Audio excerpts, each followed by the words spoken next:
Hello Year 10 and welcome to your next geography lesson. In this lesson, we are moving on to look at regeneration in Newcastle. So we're going to be focusing on a case study. So we're looking at the quayside and we're going to be looking at reasons why the quayside needed to be regenerated. And then we're going to look at the features of this project. So what they did to help regenerate the area. So the purpose of this recording is to go through the tasks in a little bit more detail. So you might want to pause the video after each task so that there's an opportunity for you to complete the work. So once I've gone through the information for task 1, you then want to pause the video, complete task 1 on either the Word document or the PDF, and then come back to the video to watch task 2 and then make the way through the video like that. Okay then, so what is urban regeneration? Well, you have been given this definition already. So cities have been made successful through regeneration. So regeneration is when we try and make an area look new again. So if it's gone through a time of urban deprivation, so there's lots of rundown areas, it's very unsightly, there's smashed buildings, lots of derelict buildings, people are unemployed, you might want to regenerate that area and make it new again. So they try and reverse the decline. They get rid of the buildings that are destroyed or are not being used.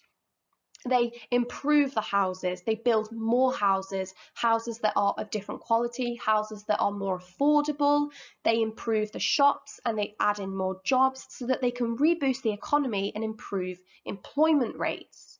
And we regenerate areas, including the quayside, for a number of reasons. So you can see here that during the Industrial Revolution, we had lots of shipbuilding occurring along the quayside. Now, if you look at what it looks like now along the quayside, it's very different. And that is because during the deindustrialization, when lots of these shipbuilding companies closed and they moved elsewhere, lots of people became unemployed. So they needed to reboost this part of the area to make it pretty again, to make it a space that people wanted to use. So you will notice between the two images, this is the quayside now, so like the 21st century, you'll notice now that there are lots of houses. So we've got flats in the background, we've got also like apartments on the front.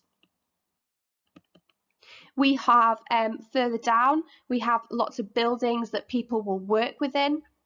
And we also have things like shops, restaurants and bars, and then also a walkway and a cycle path, which means that it's accessible for people on foot as well. So it's a much nicer place to visit. So there's lots of reasons why we regenerate areas. It's to improve existing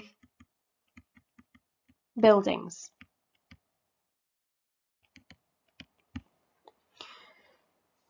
It's because this area might be an area of dereliction.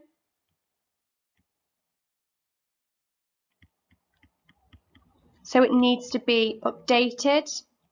It might be an area where there's lots of crime occurring, so it's not safe. So therefore they want to improve that. It might be that they need to update it to reduce urban sprawl. So if they can improve the amount of areas and increase the amount of areas within the city, so along the quayside, then it means that we don't have more people moving out of the city into places like the Great Park. It might be that if more people are able to live in the city, there's less people commuting. And it will also allow us to, It will also then allow us to increase the amount of jobs. Okay, so it's to reduce unemployment rates. There's lots of reasons why we go through this regeneration. So task 2 then, we're looking at the quayside, and you need to just describe where the quayside is. So the quayside is found in Newcastle upon Tyne, which is found in the northeast of England. And you know, if you're looking at actual Newcastle, so all of this area here is Newcastle, you'd say that it was found in the south of Newcastle along the River Tyne. So this is the River Tyne here. So you'd say like the north bank is Newcastle upon Tyne, and then south of the River Tyne is Gateshead. So you're just describing its location, and you might want to talk about the regions that you find along this area. Now, last week when we looked at urban decline in Newcastle, we looked at the IMD score and we looked at certain areas, and it was clear that Walker and Westgate were areas that had very high levels of deprivation. So if they improve and regenerate the quayside, we may see the IMD score for these areas improving, which will be significant for them. Okay, so once you've described the quayside's location, we're then going to move on to look at why or how the quayside has been regenerated. So you will annotate your spider diagram using the images on the following. Okay then, so task 3, we're looking at how the quayside has changed. So we're comparing the images from 1960 to 2010. Now it's very clear that if we look firstly at the river, so just very quickly, this bridge that you can see here, oh, it's not going to let me go back. I'm really sorry. We'll leave that one out and move on to this one. Okay, so we've already talked about this in depth. So we're talking about the fact that the houses have now been built. There is no more of this shipbuilding occurring. So shipbuilding has been removed. It looks less polluted now than it did then.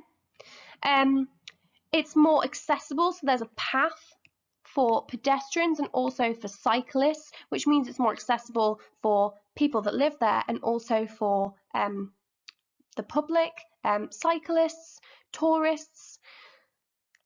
And also there's been a removing of the road, so you cannot physically drive along the front of the quayside. You will have to go on the road behind these houses, so it's more pedestrian friendly.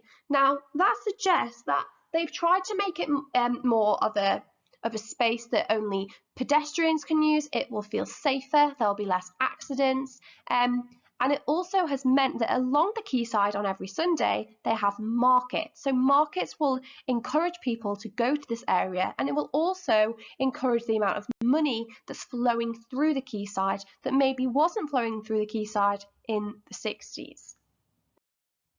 The next one then, you can see between 1960 and 2010, the changes. So when we look at the types of shops that we could see along the quayside, they were generally markets. So these here are what we would call markets. And look how many people there are along this space. So it was clearly a space that a lot of people relied on for their fresh vegetables, their food, and they would go there and they would collect all of their produce for the week. Now, although this isn't the same as it is now, we still do have the markets on a Sunday, so we still have the Sunday markets. But in addition, we also have an area that a lot of pedestrians can walk along. So the pedestrian area has not changed. However, you'll notice here that there are cars. And the cars cannot get along parts of the quayside that maybe they were able to in the 60s. Now, this is looking at picture and piano. So in the picture of 2010, this is picture and piano, and you cannot physically drive along this part of the road. You have to either drive behind picture and piano, where there are certain roads, there's lots of traffic lights, it's a reduced speed to make it safer, and then there's also cycle lanes. Now what else you'll notice in the 60s picture is that there are no street lights. So they have added street lights to make it feel safer, to make people feel more accessible and welcome in that area. And there's also been an increase in the amount of shops and restaurants. So you have things like we've got Italians, we've got picture and piano, we've got Greg's, I can't think off the top of my head, Slug and Lettuce. There's lots of different examples of all of the restaurants that you can find along the quayside, which means that it's more of a space that you would go to if you were enjoying your weekends, you're going for birthday treats, and less of a space that you'd go to on a daily basis for your food and your produce. And then here, so things that haven't really changed are things like the Baltic Flour Mill. So the Baltic Flour Mill used to be used as a factory. And they've kept the buildings. The building is still there and they have just revitalised it. So they've changed the glass, they've added colour to it to make it look more welcoming. They've added a cafe at the base of it. There's also lots of things in terms of like museums and information about what it was when it was a flour mill. And then also at the top, you have the Six, so Baltic the Six. And if you sit in this little pod, you can see views all along the quayside. It's very expensive to go to this area, but a lot of people go there for graduation, for special birthdays. So they've reused this space, they've just updated it, and they've now used it as a space that people go to for special occasions, which is going to be bringing in a lot of money into this area. And then also behind the Baltic, in this building here, we have hotels. So they've revitalized this area and rejuvenated it and regenerated it. All those words mean the same thing, just different, to make it more of a space that people go to in terms of tourists and also local people. And then this is another one. So on the right, the image of 2010, we can see the Sage. And the Sage is a space that is used for lots of different things. It's used for theatre, for music, for concerts. It's where actually we would go for our Christmas carols. So it's a space that a lot of people go to that wasn't there before. So this actually used to be a space that was used for the shipbuilding. So you can see it's a very different environment now than it was back then. It feels more clean, it feels more fresh, more welcoming. The glass reflects a lot of the environment around you, so it makes it not feel as clunky as maybe it looks in an image. So this is an example of what they've done will help bring money into the area. So all of these images, whilst I've been talking, you can go through and annotate your spider diagram. Okay then, so task 4.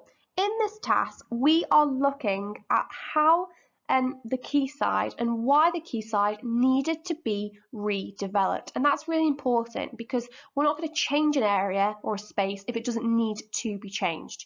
So when you're reading through the statements on the next slide or on your PDF or Word document, you need to think about who these will benefit. Will it benefit local people, tourists, businesses, or workers? So let's do a couple together. So the top left one, a third of the quayside was classed as being run down and wasn't being used. So it was a derelict area that wasn't being used to its full potential. This could have been used as new flats and apartments to cope with Newcastle's growing population. So by improving the amount of buildings in the space, they will reduce urban sprawl, and they will improve and increase housing.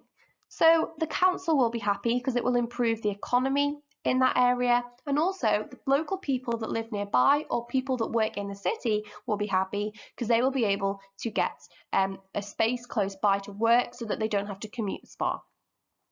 This example here, it says lots of factories had been closed down. So this was during the deindustrialization, lots of factories closed and lots of people were left without a job. So as a result of this,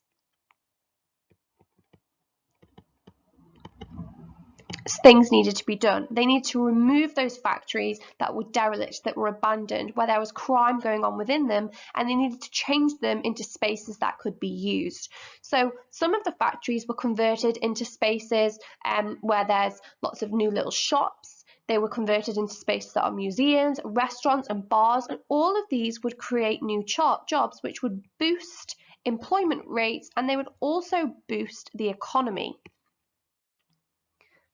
Okay, so the next one, there was a lot of sewer discharge from the river to the city and upriver towns. This meant the river was not clean to look at and it smelt very bad. So this would reduce the amount of tourists in the area. So this was a really important thing that they needed to improve. They needed to attract people to the area. So not only did they have to build more houses, they then had to make the river smell nice. So there were lots of things they had to do in order to make the space an area that was welcoming, that was friendly, that you wanted to go and visit on a regular basis if you didn't live there. So these are all the reasons why the quayside needed to be redeveloped. Okay, now this image here, you don't have this image on your worksheets, but the reason that I've included it is because the final task that you need to do is you need to read through the information on the final page of the Word document or the PDF, and it goes through how the quayside has been regenerated. And I've just included this image because it shows us all the different phases of the regeneration. So you can see here, they have phase 1 all the way through to phase 5. So the first thing that they did is they reconstructed the offices in the red boxes. So they might have been areas that were filled with derelict buildings that nobody was using. So they reconstructed them to give more opportunities for employment.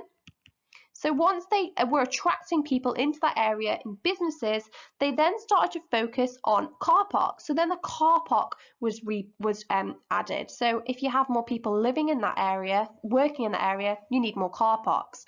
And then it started to move on, and we started to see things like hotels and leisure being added in phase 4.